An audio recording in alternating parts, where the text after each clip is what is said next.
Right now, somewhere in your home, there is a set of eyes watching you. Not in a creepy way, but in the most devoted, scientifically fascinating way possible. You stand up from the couch and a set of paws hit the floor half a second later. You walk to the kitchen and a warm body materializes beside you before you even reach the doorway. You try to close the bathroom door and there is a nose pressed into the gap, a whimper, a paw sliding underneath like a tiny, desperate plea. Sound familiar? If you share your life with a dog, you know exactly what I am talking about. That shadow. That four-legged, tail-wagging shadow that never quite leaves your side. Most of us smile and chalk it up to love. And sure, love is part of it. But here is the thing, and this is what I want to spend the next few minutes really unpacking with you today. What your dog is actually doing when they follow you everywhere is so much more layered, so much more ancient, and honestly so much more mind-blowing than simple affection. The real reason your dog glues themselves to your hip is written deep into their biology, carved into the architecture of their brain over tens of thousands of years of evolution. And once you understand it, you will never look at your dog trotting behind you down the hallway the same way again. Let's start somewhere unexpected. Let's start in the bathroom. If your dog follows you into the bathroom, you are absolutely not alone. It is one of the most common things dog owners laugh about, and also one of the most commonly misunderstood. People assume it means their dog is anxious, or overly attached, or just plain weird. But there is a reason rooted far deeper than quirky dog behavior. In the wild, the moment an animal stops to eliminate, they are at their most vulnerable. They cannot run. They cannot fight effectively. Their attention is divided. Predators know this, and animals know that predators know this. It is one of the most dangerous moments in any animal's day. Now, your dog lives in a house. There are no wolves circling your toilet. Your dog knows this on some rational level. But that ancient, hardwired instinct has not gone anywhere.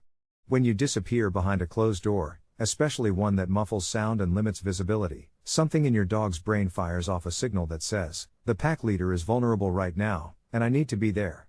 They are not invading your privacy out of nosiness. They are standing guard. They are protecting you from a threat that, as far as their primal brain is concerned, could absolutely be real. So next time your dog pushes open that bathroom door and sits there staring at you with complete seriousness, try to appreciate it for what it actually is, a loyal, ancient act of protection.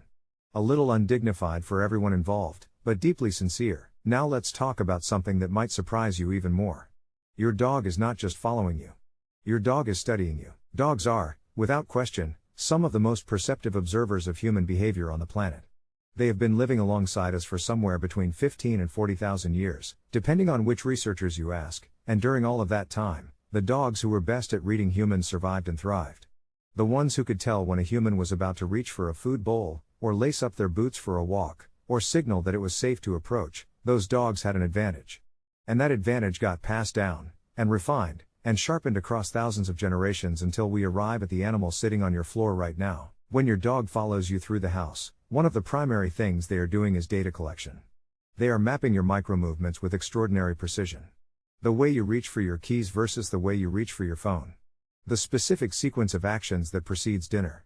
The slightly different energy in your body when you are leaving for the whole day versus just stepping out to get the mail. They are building a mental model of you, a detailed behavioral map, and every time they follow you and observe what comes next, that map gets more accurate. This is not passive behavior. This is active, intelligent learning. Your dog is basically running a continuous behavioral study, and you are the subject. And this connects to something else that is genuinely remarkable about the bond between dogs and people, something researchers have only really started to measure and understand in recent years. It is called co-regulation, and it works almost exactly the way it sounds. Think about a human infant. When a baby is distressed, the most powerful calming tool in existence is not a pacifier or a toy or a sound machine. It is a parent's body. The warmth, the heartbeat, the breathing, the smell. Proximity to their caregiver literally, measurably changes a baby's physiology. Their heart rate slows. Their cortisol levels drop. Their nervous system shifts out of a state of alarm and into a state of safety. Researchers who study attachment call this co-regulation, the way one nervous system calms another through physical closeness. Now here is where it gets beautiful. Studies looking at the bond between dogs and their owners have found the same thing happening. When your dog is near you, their cortisol levels decrease. Their breathing slows. Their heart rate steadies. You are not just their companion. You are, on a deep biological level, their emotional regulator. You are the switch that tells their nervous system, you are safe, you can stand down, everything is okay. And because that switch is you, your physical presence, they want to stay as close to it as possible. Losing sight of you does not just make them feel lonely. On some level, it removes the signal that tells them the world is not dangerous. So they follow you not because they cannot bear to be away from you, but because being near you is what allows their body to exist in a state of calm. You are, quite literally, their peace of mind. There is another layer to this that I find endlessly fascinating, and it has to do with how confusing the human world actually is for a dog. Think about the sounds in your house on any given day. A truck rumbles past outside. The dishwasher kicks on with a clunk. Someone sets off a car alarm 2 streets over. A delivery driver knocks on a door down the hall. A siren rises and falls in the distance. To you, most of these sounds are instantly categorized as irrelevant, background noise that requires no response. You do not even consciously hear most of them. But your dog does not have that same library of context. Every unfamiliar sound has to be evaluated. Is this dangerous? Should I bark? Should I hide? Should I alert the pack? And so your dog watches you. Because your reaction to a sound is the fastest, most reliable piece of information they have. If the dishwasher makes a strange clunking noise and you barely glance up from your book, that tells your dog everything they need to know. Not a threat. Stand down. If a knock at the door makes you immediately get up and move toward it, that is information too. Something important is happening. Stay alert. You are not just their emotional regulator, you are their translator. You help them make sense of a world full of stimuli that their evolutionary history never prepared them for. Following you is how they stay close to that translation service. It is how they stay informed. Now, let's talk about scent, because if you want to understand dogs, you really have to spend some time thinking about the world through a nose. A dog's sense of smell is estimated to be somewhere between 10,000 and 100,000 times more sensitive than a human's. The exact number varies depending on the breed and the study, but the point is this: smell is to a dog what sight is to us. It is their primary way of experiencing and interpreting reality. And you, the person your dog loves most, have a scent. A very specific, complex, deeply familiar scent that is associated in your dog's brain with everything good in their world. Safety. Food. Play. Comfort. Love. Your scent, to your dog, is the smell of home. Here is what makes this relevant to following behavior. As you move through your house, you leave a scent trail behind you. A gradient of your presence that is freshest and strongest right where you are standing and fades behind you as time passes. Your dog, moving through that same space, is navigating by that gradient. They are, on some level, always moving toward the freshest version of you, following the scent the way a river follows its course, drawn by something their body registers as deeply, fundamentally rewarding. When your dog trots after you from the living room to the kitchen, part of that movement is genuinely instinctual.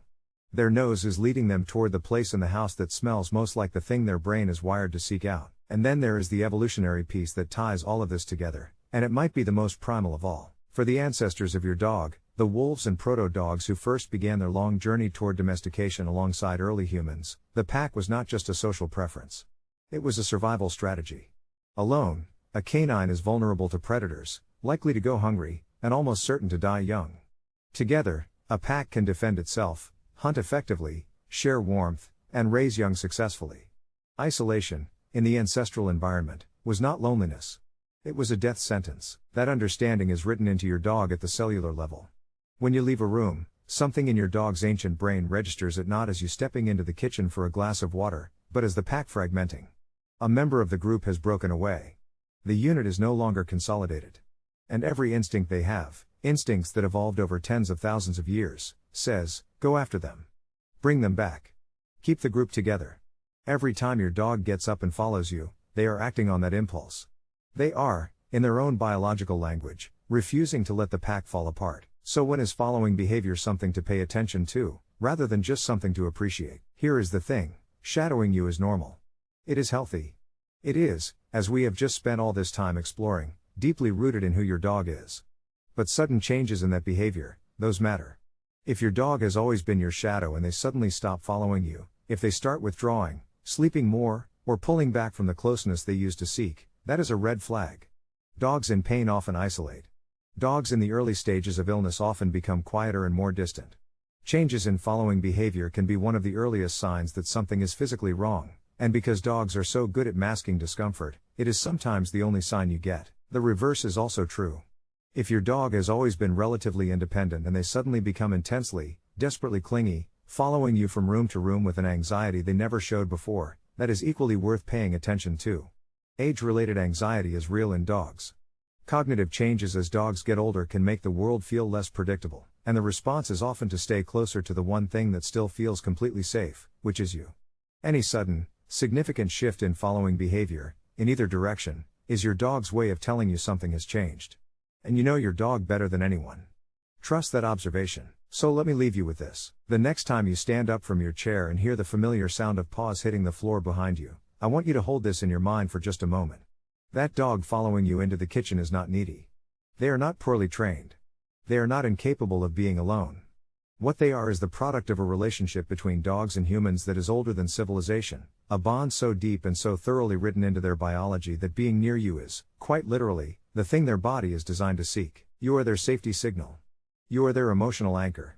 You are their translator, their scent gradient, their pack consolidated into one person. Your dog's brain, running ancient software that predates everything you and I know about the modern world, has run the numbers and reached a conclusion that it returns to again and again, every single day. The safest place on earth is exactly where you are. That is not neediness. That is not clinginess. That is not a behavioral problem to be solved. That is, in the most complete and biological sense of the phrase, unconditional trust. And honestly, I think that is the most extraordinary thing any living creature has ever offered another. Thanks for spending this time with me today. If this made you look at your dog a little differently, give this video a like and share it with someone whose dog never lets them go to the bathroom alone. Because now they will know why. And I will see you in the next one.